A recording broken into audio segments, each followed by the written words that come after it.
एक लकवे के मरीज को अगर लकवे की परेशानी से बाहर आना है, अपनी हालत दोबारा सुधारनी है, तो उसके लिए बहुत ज़रूरी हो जाता है ये समझना कि आखिर जो लकवे की समस्या है वो है क्या, किस कारण से हुई और वो ठीक कैसे हो सकती है, वो व्यक्ति अपने आप को वहाँ से बाहर कैसे निकाल सकता है। और इसी तरीके से बहुत ज़रूरी हो जाता है उस परिवार के सदस्यों के लिए ये समझना कि ये जो बीमारी है ये क्या है और किस कारण से हुई, ताकि वो अपने परिवार के उस सदस्य को उस समस्या से सही समय पर या ये कहें समय रहते उसे बाहर निकाल पाएंगे। तो चलिए शुरू करते हैं वीडियो और सबसे पहले जानते हैं कि ये जो लकवे की समस्या है ये है क्या। जनरली अगर आप किसी से पूछेंगे कि लकवे की समस्या क्या है या लकवे में क्या होता है, तो वो आपको कहेगा कि मेरे हाथों में प्रॉब्लम आ गई है, या मेरे पैर में प्रॉब्लम आ गई है, या मेरी हाथ की नसें काम नहीं कर रही हैं, पैर की नसें काम नहीं कर रही हैं, तो ये लकवा है।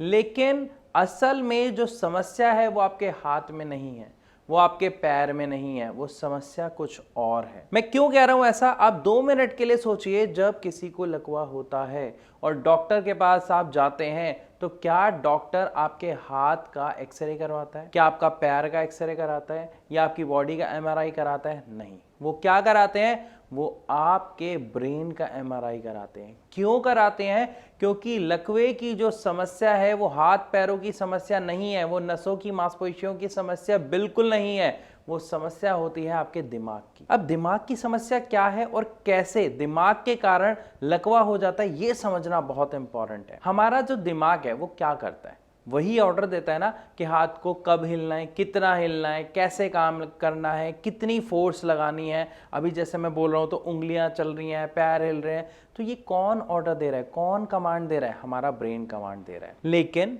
अगर किसी कारण से हमारे ब्रेन के किसी हिस्से को नुकसान पहुंचता है, तो क्या वो ऑर्डर वहां तक आ पाएंगे? क्या हाथ को पता चल पाएगा मुझे कितना हिलना है, कैसे हिलना है, मुझे ऊपर उठना है या मुझे उंगलियां हिलानी है? नहीं। और जब नहीं चल पाएगा इस बात का पता, तो हमारा शरीर एक्टिविटी नहीं कर पाएगा। कुछ ऐसा ही होता है लकवे में।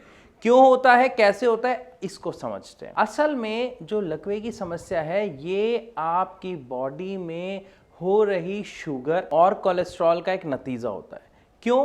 क्योंकि जब किसी व्यक्ति को डायबिटीज है और वो उस पर खास ध्यान नहीं देता है, उन लोगों को सबसे ज्यादा चांसेस होते हैं पैरालिसिस के। रीजन समझिएगा, अगर किसी को डायबिटीज है, वो उस पर ध्यान नहीं दे रहा, उसका शुगर का लेवल लगातार बढ़ते जा रहा है, 400 450 तक आ गया, लेकिन वो ध्यान नहीं दे रहा है, अपनी शुगर को कंट्रोल करने के लिए वर्क नहीं कर रहा है, तो शुगर में होता क्या है? इन शॉर्ट बताता हूं, हमारे जो खून की कंसिस्टेंसी है, मतलब हमारा जो खून है जो पतला होता है, वो क्या होता है, गाढ़ा होना शुरू हो जाता है, क्योंकि शुगर उसके अंदर फ्लो कर रही है ना, जिसकी वजह से आप कुछ ऐसे समझिए, चाशनी है, तो चाशनी में क्या होता रहता है, वो चाशनी धीरे धीरे धीरे धीरे गाढ़ी होती रहती है। कुछ ऐसा ही होता रहता है हमारे खून के साथ, वो धीरे धीरे धीरे धीरे गाढ़ा होता रहता है।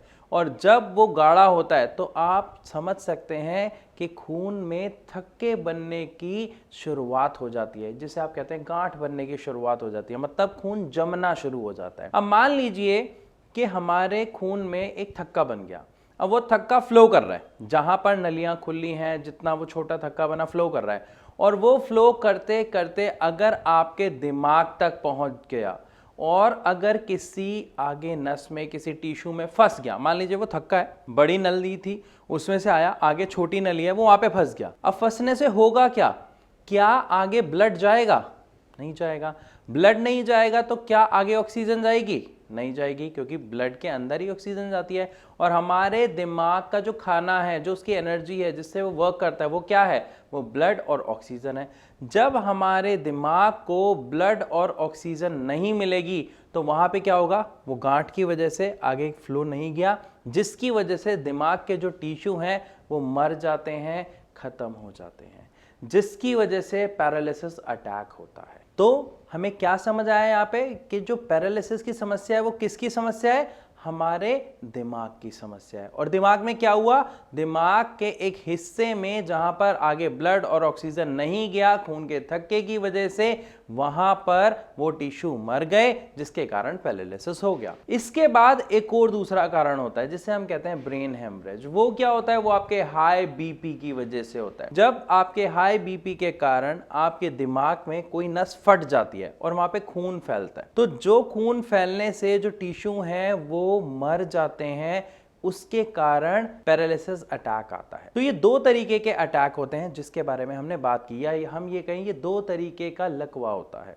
लकवे के सिम्टम सेम है कि शरीर हमारा सुन्न हो जाता है, हाथ पैर काम करने बंद हो जाते हैं, मुंह टेढ़ा हो जाता है। लक्षण दोनों के सेम है, लेकिन दोनों में फर्क क्या है इसको समझेंगे, जिससे आप ये समझ पाएंगे कि लकवे से एक व्यक्ति को बाहर आने में कितना समय लगेगा और वो कैसे बाहर आ पाएगा। देखिए, एक चीज यहां पर आप सबको समझना बहुत जरूरी है कि हमने क्या जाना यहाँ पे कि सारे जो टिश्यू हैं, जो दिमाग के जिस पार्ट के टिश्यू हैं जो खराब हो गए, जो मर गए, वो दोबारा नहीं बन सकते, वो दोबारा ठीक नहीं हो सकते। अब यहाँ पे आपके मन में क्वेश्चन आ रहा होगा कि अगर वो बन नहीं सकते, अगर वो ठीक नहीं हो सकते, तो लकवे का पेशेंट ठीक कैसे हो जाता है? देखते हैं हम कि कई पेशेंट्स बहुत जल्दी रिकवरी करते हैं, वो दोबारा चलने लग जाते हैं, बोलने लग जाते हैं, लेकिन कुछ को समय थोड़ा ज़्यादा लगता है, लेकिन सुधार सब में आता है।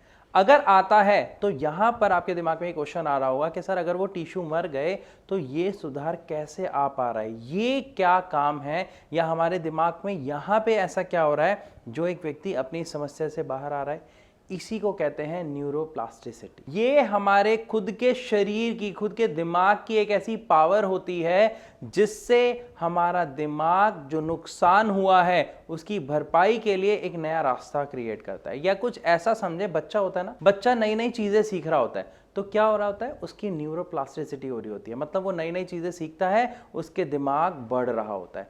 ऐसा ही काम होता है जब पैरालिसिस का अटैक होता है, जब टिश्यू डैमेज हो जाते हैं। दोबारा से हमको उन टिश्यूज को एक्टिवेट करने के लिए वर्क करना होता है, अपने दिमाग को सिखाना होता है कि कैसे इसे ऑर्डर देना है। और इसका असर पहले 5 महीने में बहुत अच्छा देखने को मिलता है कि कोई व्यक्ति, अगर आप देखते हैं कि दवा ले रहा है, नहीं ले रहा, तो उसके पहले 5 महीने में जो सुधार उसके अंदर आ रहा है वो बहुत ही शानदार आता है। लेकिन 5 महीने के बाद वो जो सुधार है वो रुक जाता है, क्योंकि ये एक नेचुरल प्रोसेस है। जो 5 महीने तक होता है उसके बाद रुक जाता है, और यहां पर असल समस्या शुरू होती है। क्योंकि 5 महीने के बाद ये जो सुधार है, जब ये रुक जाता है तो इंसान भी कहीं ना कहीं हिम्मत हारना शुरू कर देता है कि 5 महीने हो गए, अब ज़्यादा कुछ हो नहीं रहा, इतना टाइम हो रहा है, मैं कैसे बाहर आऊँगा। और जहां चाह वहां राह, हमने शुरू से सुना है, लेकिन जहां इंसान खुद से हार जाता है तो उसके लिए जीतना बहुत मुश्किल हो जाता है।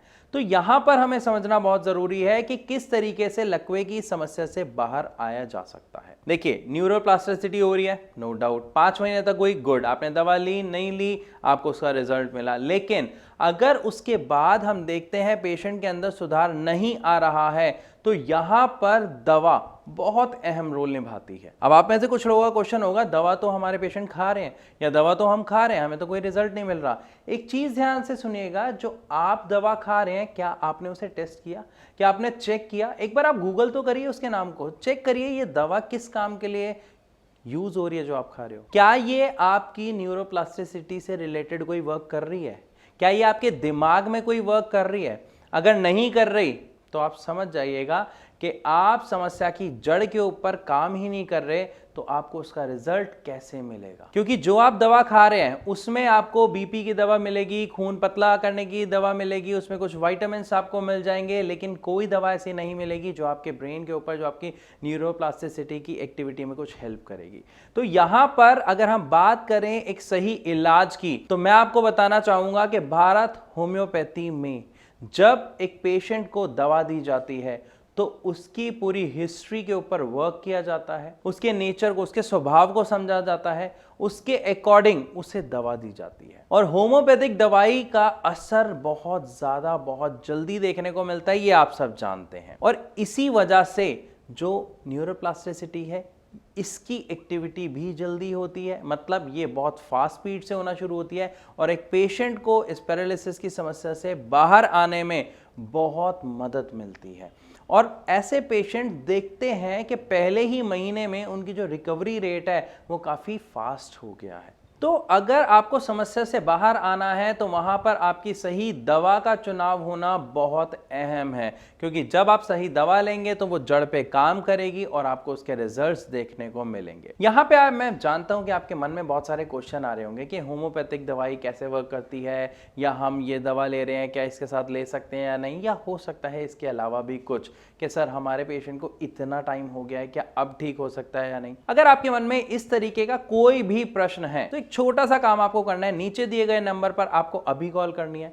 हमारे डॉक्टर्स की टीम सदैव आपकी सहायता करने के लिए तैयार रहती है। हमारे डॉक्टर्स से अपने जितने प्रश्न आप पूछ सकते हैं, फ्री ऑफ कॉस्ट परामर्श उनसे ले सकते हैं। और अगर आप उनसे मिलना चाहें तो इसी नंबर पे कॉल करके आप हमारे डॉक्टर से अपॉइंटमेंट ले सकते हैं और मिल सकते हैं। तो मैं आशा करता हूं कि इस पूरी वीडियो के माध्यम से आपको अच्छे से समझ आएगा कि ये जो पैरालिसिस की समस्या है, जो लकवे की समस्या है, ये हाथ पैरों की समस्या नहीं है, ये हमारे दिमाग की समस्या है। तो अगर हमें इससे बाहर आना है तो किस तरीके से आना है ये भी आपने समझा होगा। लेकिन फिर भी अगर आपका कोई कमेंट है तो आप कमेंट सेक्शन में लिख के मुझे ज़रूर बताइएगा। हम कोशिश करेंगे जल्दी से जल्दी आपके सवालों का जवाब देने का।